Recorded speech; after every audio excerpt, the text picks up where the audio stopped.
we will bring Lenny Heinen. Pardon me if I said it wrongly.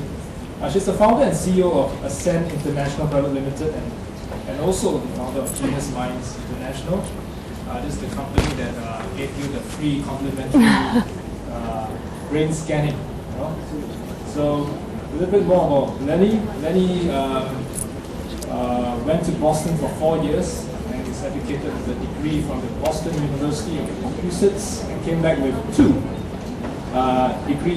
graduate degrees, Bachelor of Arts in Computer Science and Bachelor of Science in Business Administration with a concentration in finance. And during her course, she spent some time studying and working in London for a multinational company. A very passionate woman on education, and she's going to share with us on how you can discover your child's genius through DNA. Very interesting topic. Ladies and gentlemen, let's welcome our speaker.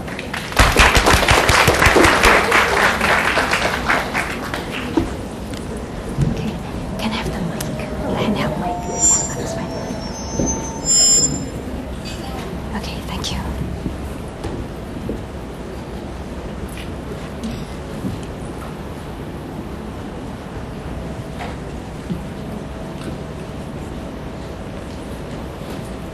Oh, it's okay. I'll just work with this one.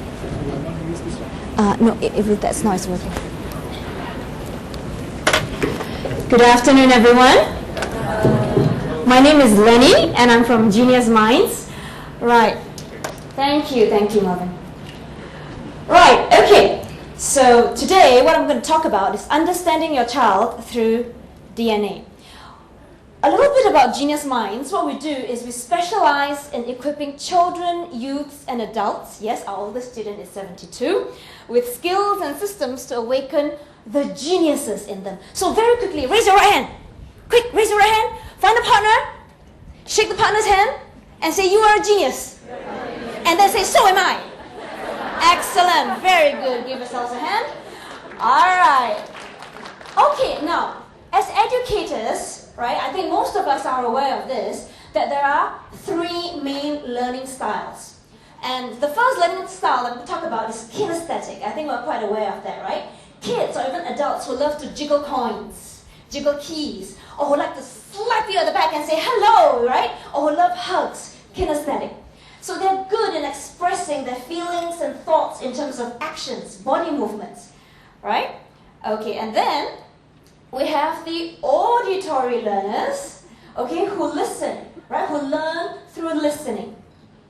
And then we have the visual learners, all right? Now, talking about that, okay, before I talk about DNA, there are tools out in the market, and for Genius Minds in our programs, we do endorse a particular tool. This tool, maybe some of you have come across it, some of you may not have.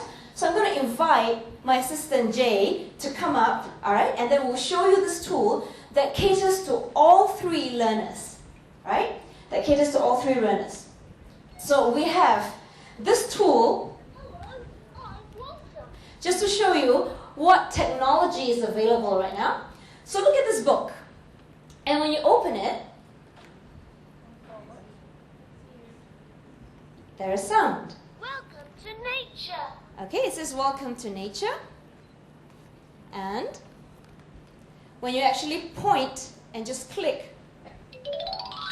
Clouds help to keep the earth cool. They reflect almost half the heat coming from the sun. Even songs. And drama. Clouds are floating, clouds. Hi, we are water vapor. All right. And we are joining the cloud above. Right, okay, so there's animation, there's sound, there's song, dramatization, and also, besides facts, you will see that there are cartoon pictures and even real, actual photographs. So the child gets a true picture of the real world, not just an imaginary cartoon world, both. Okay, thank you. Right, so just a suggestion that you may want to incorporate this in the classroom, especially when you teach kids, because then it will cater to all 3 groups, right? All 3 learning styles.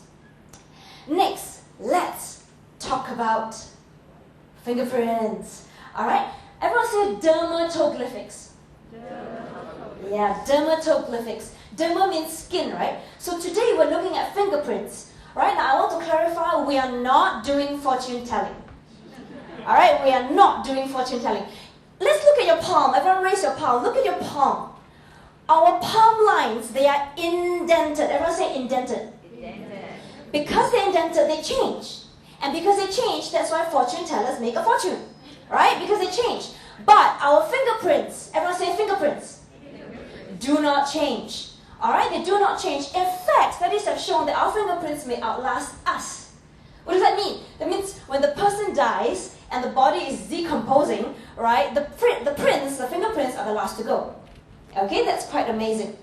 Alright, so when are the fingerprints formed? They are formed when the baby is in the mother's womb from 13 to 19 weeks, the prints are formed.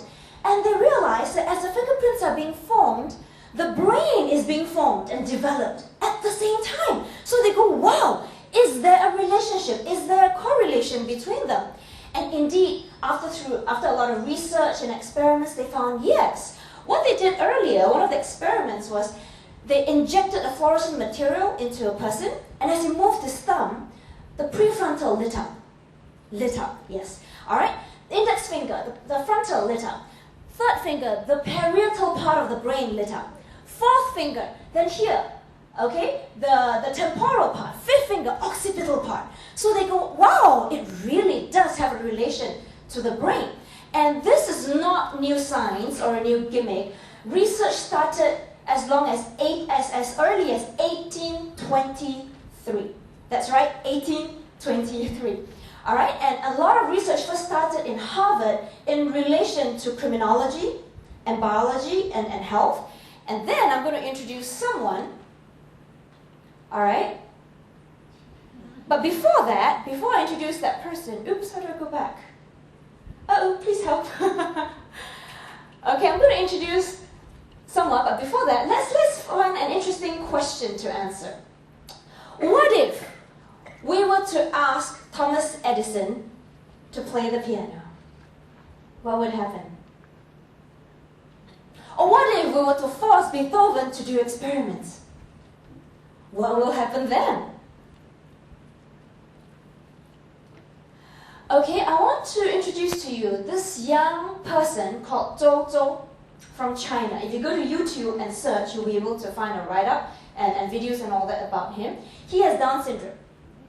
From young, he has Down syndrome.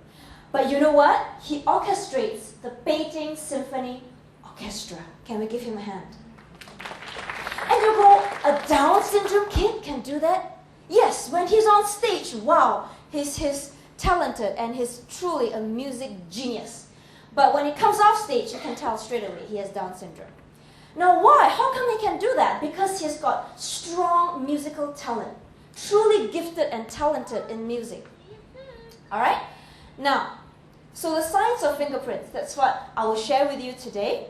Okay, so let's look at the top left-hand corner. That one is called whorl, W-H-O-R-L. Now, it's important to pronounce it correctly and not pronounce it W-H-O-R-E, right? Okay, so the whorl. Yeah, okay. This type of children or this type of characteristic, what kind of kids have this characteristic? They are naturally curious babies. For example, if you tell little Johnny, Johnny, mommy wants you to help me sweep the floor. Alright? And he will go, why? Why me? Why not my sister? Why not my brother? Alright? So this kind of kid, they learn through what? Reasoning. So it's not enough to tell this kind of children, do this, don't do that. Learn this, don't learn that. It is important to explain to them, do this because. Alright? Learn that because. But then, so for example, little Johnny, if you want him to sweep the floor, we say, Johnny, you must sweep the floor for me. And then he goes, why, mommy? Why me? And you say, because such an important task